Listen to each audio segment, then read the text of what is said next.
Learning path मेरे साथियों, आपका स्वागत है हमारे एक बार फिर से ये इंडियाज एजुकेशन सर्विस के चैनल पर।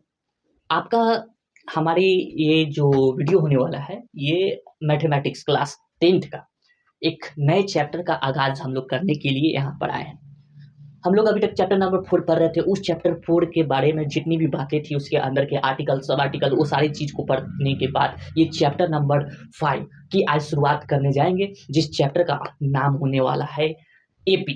एपी क्या शॉर्ट नेम है, क्या शानदार नेम है। तो इसकी हम लोग जो भूमिका यानी कि इंट्रोडक्शन होता है उसके बारे में बात करेंगे। जो भी हो सकता है उस चीज़ के बारे में बात करते हुए आगे की ओर बढ़ेंगे।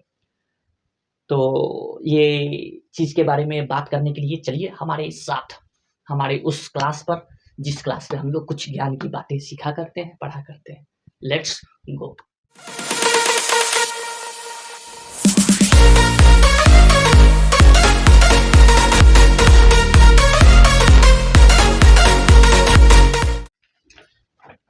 तो आ गए आप लोग।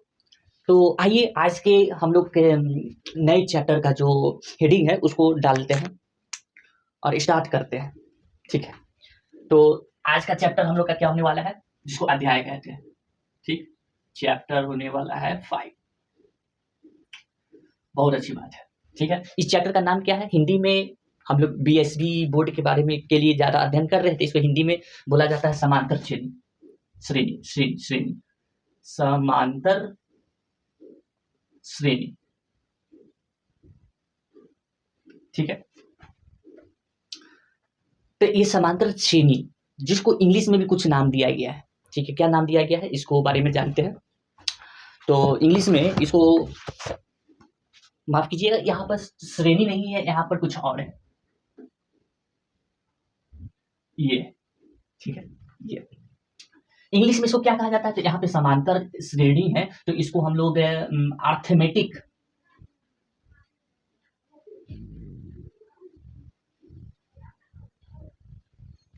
अर्थमेटिक प्रोग्रेशन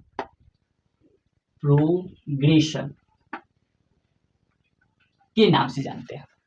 इस नाम से इसको जाना करते हैं। ठीक है, काफी हमारे ये दैनिक जीवन से महत्वपूर्ण भी रखता है ये चैप्टर, और काफी ये इससे हम लोग मतलब कहीं कहीं इसका इस्तेमाल भी अगर चाहें तो कर सकते हैं। ठीक है, लेकिन कितने लोग होते हैं कि इसको बस नंबर लाने के लिए पढ़ते हैं। क्लास 10 का जितना भी चैप्टर है उस चैप्टर में कुछ ऐसी बातें हैं जो कि आपके रियल दैनिक जीवन में भी इसका उपयोग लाया जा सकता है चाहेंगे तो। ठीक है, ठीक है, तो उसमें से एक ये चैप्टर है जिसका थोड़ा अच्छा भी लगता है, दैनिक जीवन में भी इसका महत्वपूर्ण है, जैसे त्रिकोणमिति का था। खैर, तो ये चैप्टर है आज का हम लोग का, ये चैप्टर को जानना है। ठीक है, इसके विषय में थोड़ी ये बात जान लेते हैं कि इसके अंदर कौन कौन सा हम लोग पढ़ते हैं। ठीक, ये हो गया मेन टॉपिक। मेन टॉपिक, इसके अंदर आते हैं सब टॉपिक। इसके अंदर आएंगे सब टॉपिक। ठीक है, इस सभी टॉपिक को हम लोग कहते हैं आर्टिकल, एनसीईआरटी के अकॉर्डिंग। एनसीईआरटी के अकॉर्डिंग। ठीक है, ठीक। इसके अंदर हम लोग जो सब टॉपिक पढ़ते हैं जिसको अनुच्छेद कहा जाता है, वो अनुच्छेद इसके अंदर आता है। सबसे पहले ये 5.1 आएगा, इसको यहाँ ना लिख के इधर लिखते हैं। ठीक है, 5.1 आएगा। ठीक, जिस 5.1 में सबसे पहले इसको जानना है भूमिका के बारे में। ठीक है, ठीक, इसको इंग्लिश में इंट्रोडक्शन कहेंगे। ठीक, ठीक है। फिर आएगा आपका 5.2 अनुच्छेद। इस अनुच्छेद में समांतर श्रेणियां। ठीक है, ये कहा जाएगा। इसको इंग्लिश में अर्थमेटिक प्रोग्रेशन।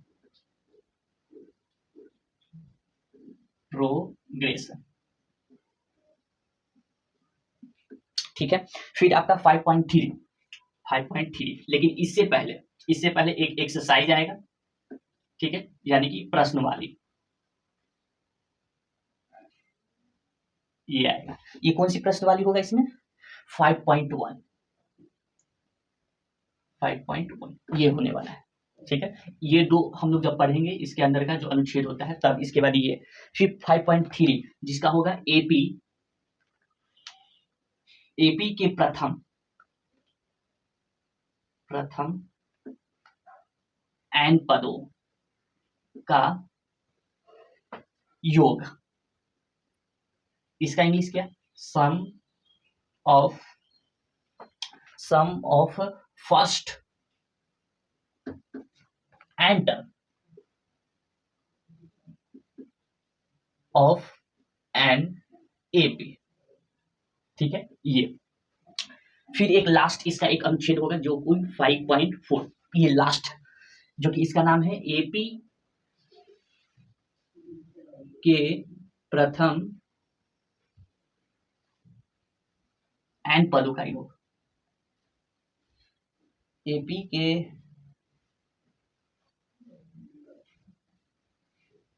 एन पदों का योग, ये आपका 5.4 है, ये 5.4 है, 5.3 मिस्टेक से छूट गया है, जो कि है एपी का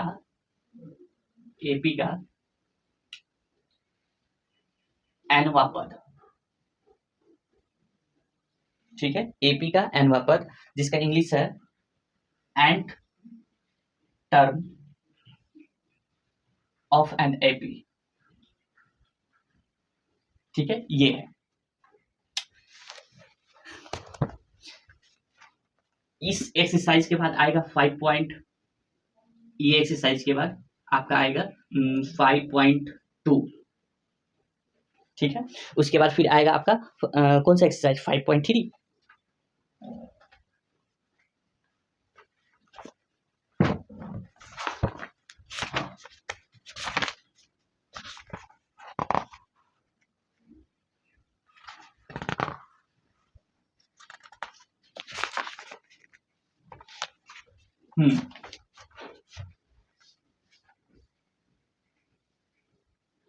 इसके बाद आएगा एक्सरसाइज 5.3, ये। ठीक है, पहले 5.1 जो कि इस टॉपिक और इस टॉपिक को पढ़ने के बाद ये आएगा, ये।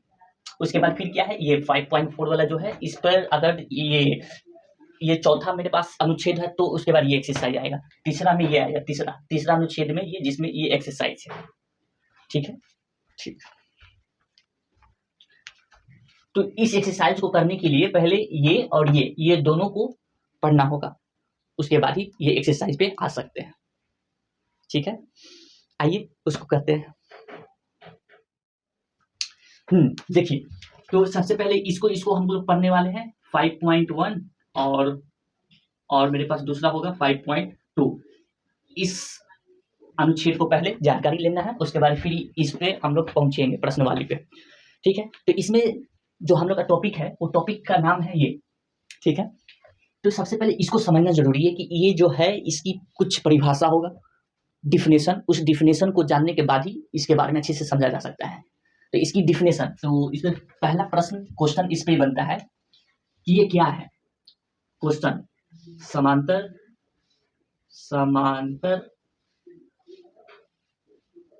श्रेणी किसे कहते हैं?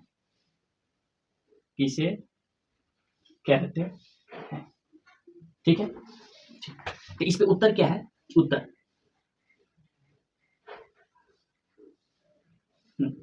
उत्तर क्या है देखेंगे, लिखेंगे, समझिएंगे आप।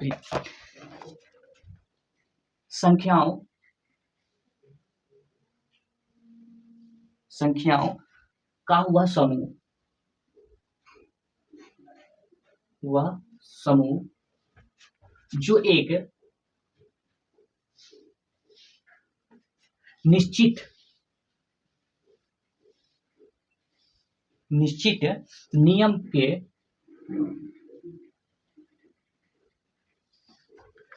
अनुसार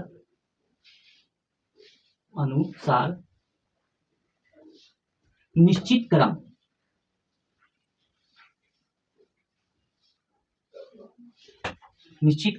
में व्यवस्थित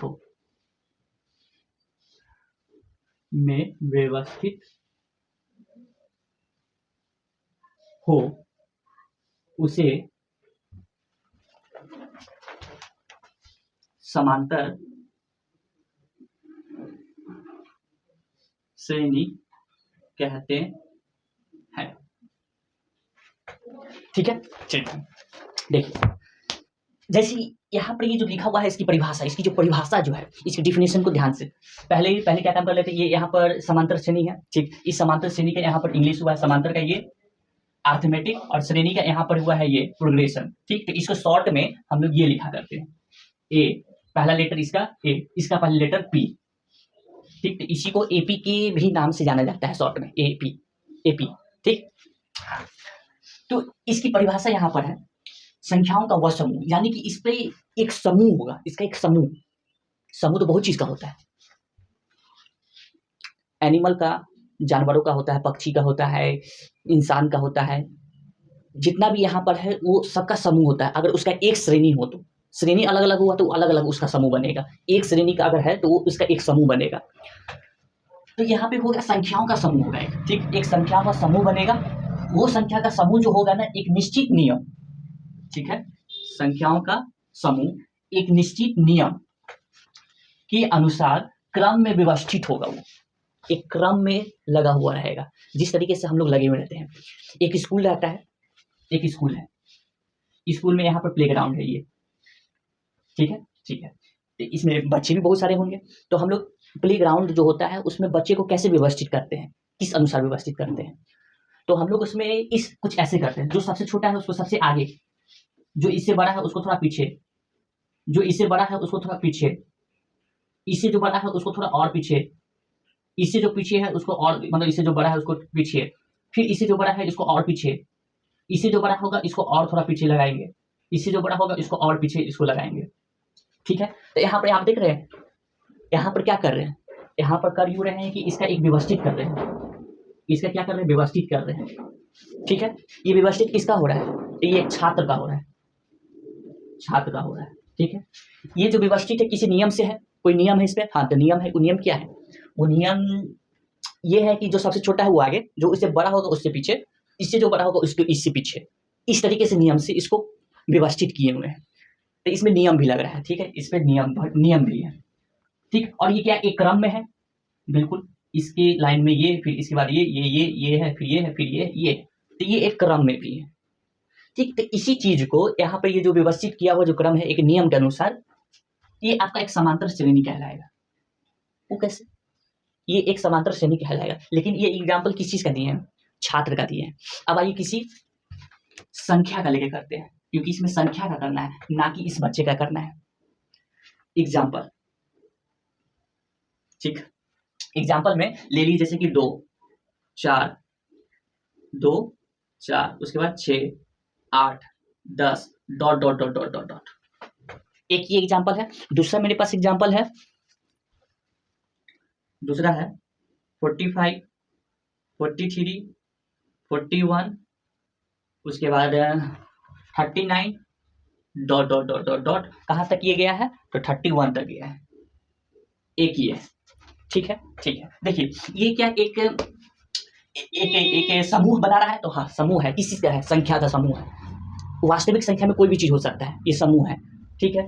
तो ये समूह के एक निश्चित नियम के अनुसार क्रम में है, देखा जा रहा है तो एक निश्चित नियम, इसमें नियम क्या लग रहा होगा, 2 के बाद 4 आया, 6 आया, 8 आया, मेरे दिमाग में फिट हो रहा है कि इसमें कहीं दो बढ़ रहा है आगे, ठीक है, कितना बढ़ रहा है, 2 बढ़ रहा है, इसके आगे बढ़ रहा है 2, ठीक है, ये प्लस का 2 हो रहा है, ठीक है, यानी कि फिर इसके आगे बढ़ रहा है कितना 2, फिर इसके आगे बढ़ रहा है कितना 2, तो यहाँ पर एक नियम लगता हुआ नजर आया, नियम लगते आया हुआ, तो ये इसमें क्रम इस तरीके से इसका बढ़ रहा है, ठीक है।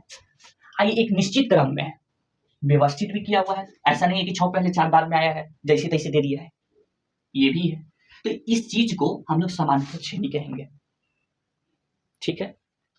फिर उसी तरीके से नीचे देखिए, नीचे आइए, यहाँ पर देखा जाए तो ये 45 में 43 आ गया, यानी कि इसमें 2 घट रहा है, इसमें देखा जाए तो ये दोनों के बीच में 2 घट रहा है, इसके बीच में देखा जाए तो 2 घट रहा है ना। तो इसी चीज को कहा गया है एपी, यानी कि अर्थमेटिक प्रोग्रेशन, समांतर श्रेणी। समझ में आया बात, इतनी बात क्लियर है, क्लियर है। अब इतनी बात क्लियर है तो अब एक इसमें एक बात को नोट करेंगे, वो बात को ये नोट करेंगे कि सूची की प्रत्येक संख्या एक पद यानी कि टर्म कहलाता है। ठीक है, ठीक है।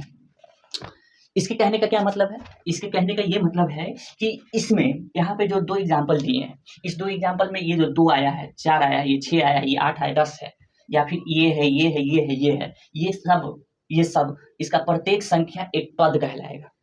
कौन पद कहलाएगा? जैसे कि इस एग्जाम्पल में 2, 4, 6, 8, 10, ये जो आया है ये ए आया है, ठीक है, या फिर A1 कह दीजिए, इसको क्या कह दीजिए A2, ये क्या है A3 है, ये क्या है A4 है, ये क्या है A5 है।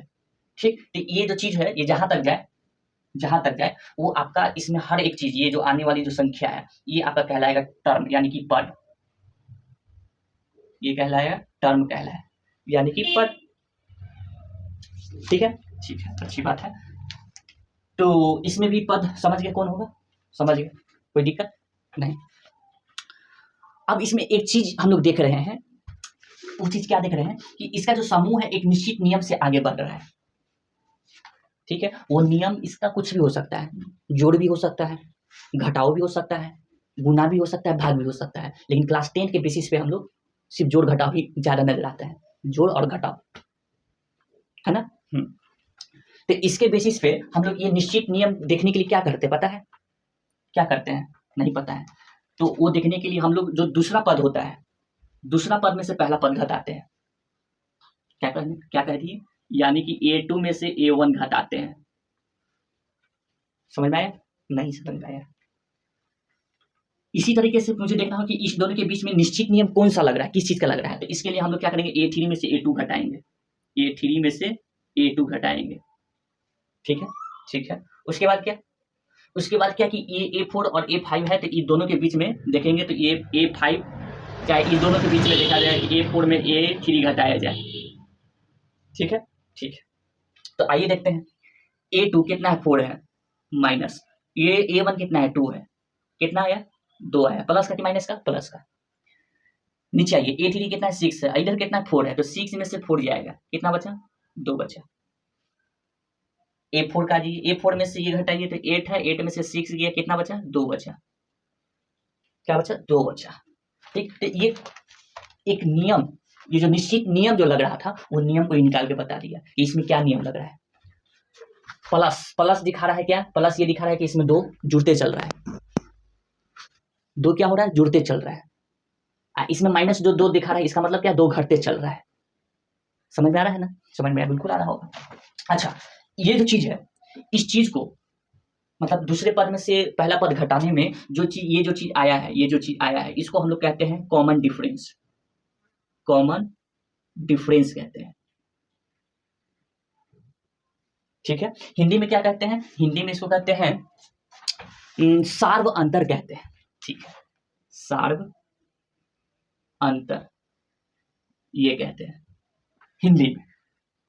अच्छा, ठीक है, कोई दिक्कत वाली बात नहीं। तो इसमें सार्व अंतर क्या है, ये है 2 2 2, इसको शॉर्ट में लिखा जाता है स्मॉल डी, स्मॉल डी लिखा जाता है। कोई दिक्कत यहां तक की नहीं, कोई दिक्कत नहीं आया, नहीं आया, ठीक है।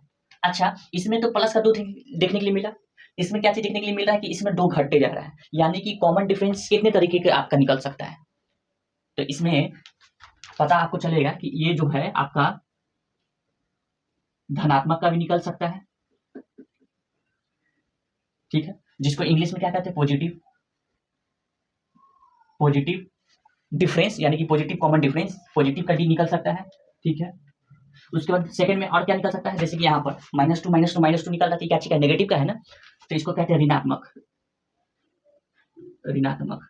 ठीक, इसको क्या है, नेगेटिव। तो इसका मतलब कि डी आपका माइनस का भी हो सकता है, ये भी हो सकता है। अच्छा अच्छा अच्छा, और कभी ये भी हो सकता है कि 0 का, शून्य भी हो सकता है, यानी कि उसमें कोई अंतर ही नहीं है, तो ये भी हो सकता है, शून्य भी हो सकता है, शून्य यानी कि 0। इसका मतलब क्या है? इसका मतलब है कि जीरो जीरो डी आपका जीरो भी हो सकता है। ठीक है, कोई दिक्कत यहाँ तक की नहीं ना?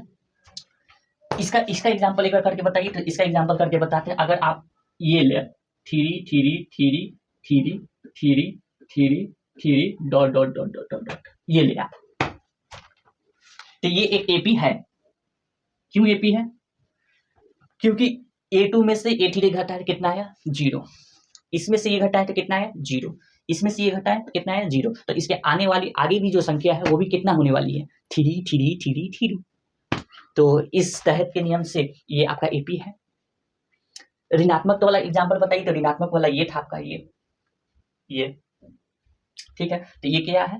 45 minus 43 minus 41 minus 39 dot dot dot dot कहाँ तक था? 31 तक था। ठीक है, ठीक है। उसके बाद और बताइए, प्लस वाला ये है आपका 2 4 6 8 10 dot dot dot dot dot ये होगा। कोई दिक्कत यहां तक की समझने में? नहीं ना? नहीं। फिर क्या है कि अब यहाँ पर बात यहाँ पर ये है कि इतनी बात तो हम समझ गए। ठीक है, समझ में आ चुका है। ये जो चीज है मेरे पास, ये चीज तो है मेरे पास, ये किस किस में हो सकती है? यानी कि जो संख्या है यहाँ पर जो बताया गया है संख्याओं का समूह, ये क्या ची का समूह हो सकता है इसमें? तो हम लोग पढ़ते आए हैं ये समूह बहुत तरह का संख्या हो सकता है। पूर्ण संख्या का समूह हो सकता है, प्राकृतिक संख्या का समूह हो सकता है, फिर परिमेय संख्या अपरिमेय संख्या किसी का भी समूह हो सकता है। ये मैटर नहीं करता, वास्तविक संख्या होना चाहिए। ठीक है, इसमें समूह किसका होना चाहिए? वास्तविक संख्या का होना चाहिए। वास्तविक संख्या। ठीक है, कोई दिक्कत यहां तक की नहीं? यहां तक की कोई दिक्कत नहीं हुआ होगा। फिर यहाँ पर एक बात आइए, एक आपके बुक में कुछ दिया हुआ है। ठीक है, वो जरा ये वाली अगर पढ़ने के लिए देखेंगे तो इसमें आपको मिलेगा एक सीढ़ी का एग्जाम्पल मिलेगा। ठीक है, एक सीढ़ी का एग्जाम्पल मिलेगा जिसमें बताया गया है सीढ़ी का। तो इस सेकंड वाले एग्जाम्पल में पहला में यहाँ पर दिया हुआ है, रीना ने एक पद के लिए आवेदन किया है और उसका चयन हो गया है। उसे यह पद 8,000 रुपये के मासिक वेतन पर मिला है। ठीक है, रीना नाम की लड़की है। ठीक है, इधर आते हैं। क्या नाम की लड़की है? रीना नाम की लड़की है। इसको 8,000 रुपये पे नियुक्त किया गया है। ठीक है, अब इसमें क्या है कि हर साल इसकी वार्षिक 500 रुपया जो वेतन है जो होता है इसके वेतन में वृद्धि होगा 500 रुपया। ठीक, 500 रुपया क्या होगा? वृद्धि होगा। तो इसमें 500 जोड़ते चलिए तो 8,000 पहला हो गया, पहला साल के लिए। दूसरा साल के लिए हो जाएगा 8,500। तीसरा साल के लिए कितना हो जाएगा? 9,000। फिर अगले साल के लिए क्या हो जाएगा? 9,500। ऐसे ये चलते जाएगा। तो क्या ये एपी है कि नहीं है? ये एपी है या नहीं है? तो हाँ, निश्चित नियम के अनुसार ये बढ़ रहा है। निश्चित नियम क्या है? इसमें से इसमें घटाएं तो प्लस का 500 मिल रहा है। इसमें क्या मिल रहा है? प्लस का 500। इसके बीच में क्या मिला? प्लस का 500। तो ये एक एपी है। ठीक है, ये आपको बता रहा है दैनिक जीवन के उदाहरण आपको कुछ कुछ देके बता रहा है। ठीक है, ठीक है। उसके बाद एक सीढ़ी का एग्जाम्पल बताया है। सीढ़ी का आपको बुक में देखने के लिए मिलेगा। इसी तरह के फिर एक और एग्जाम्पल बताया है इसका वर्ग का। इस वर्ग का एग्जाम्पल लेके बताए हैं। ठीक है, तो इस तरीके से कुछ एग्जाम्पल बताए गए हैं आपके बुक में, आप इसे पढ़ लीजिएगा और समझ लीजिएगा। ठीक है, ठीक है। इसमें और भी कुछ बातें रह गई हैं बताने के लिए जो कि अभी नहीं बताया जाएगा। इसके एक अगले पार्ट में हम लोग आपसे मुलाकात करेंगे, तब इसकी आगे की जो बात बच गई है उसकी बात को खत्म करेंगे, जो कि ये 5.2 की बातें हैं। जैसे कि इसमें एक तो भूमिका के बारे में बात करना है, दूसरा इस समांतर श्रेणी के बारे में बात करना है। ठीक है, तो इसमें कुछ बातें रह गई हैं जो कि अगले पार्ट में उसको खत्म कर दिया जाएगा। तो इतनी बात अगर समझ में आ गई तो अच्छी बात है। इसका फोटो स्क्रीनशॉट जो लेना है ले लीजिए। चलिए, अब इजाजत दीजिए मुझे जाने का। नेक्स्ट क्लास में आप लोग से मुलाकात करते हैं। ठीक है, ठीक। जय हिंद, जय भारत।